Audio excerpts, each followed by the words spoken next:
Hello, today I'll be fixing a system with black screen issue.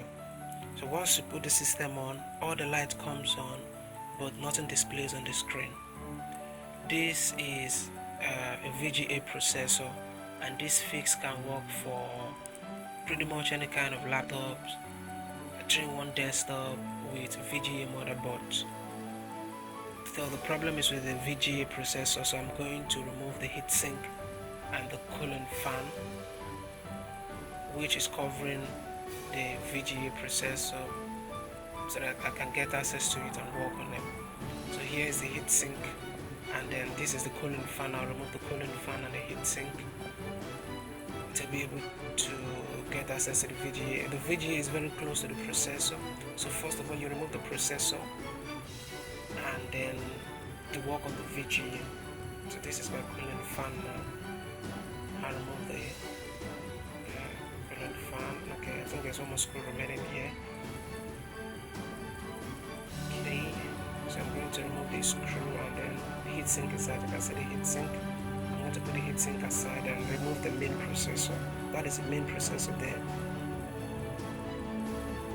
Let's cooling paste on it, and then the VGA processor is normally arranged close to the main processor in most of the systems.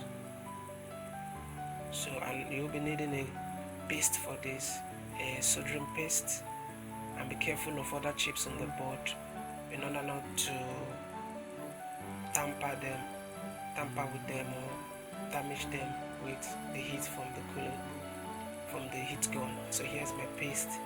I'm going to apply my paste on the VGA processor, and then I'm going to put my workstation to low heat, set it at low heat, probably 120, 150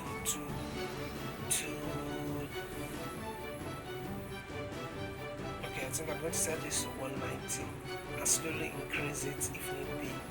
So I'll apply my paste on the VGA processor. You can see the VGA processor. Apply paste on it and then apply heat on it. So just once I apply the paste, apply heat on it.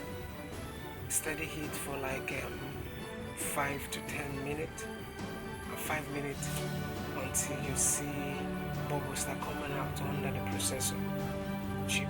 So I'm going to apply some heat on it. Make sure you're very careful not to damage all that chips around the processor. So when you're through with that, you can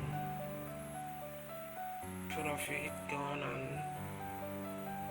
couple the system back, and everything works fine. So that is what I'm going to do now. I'm going to couple it back and see what happens. You can see it turns on normally now. Initially it doesn't come on, it comes on but only black screen.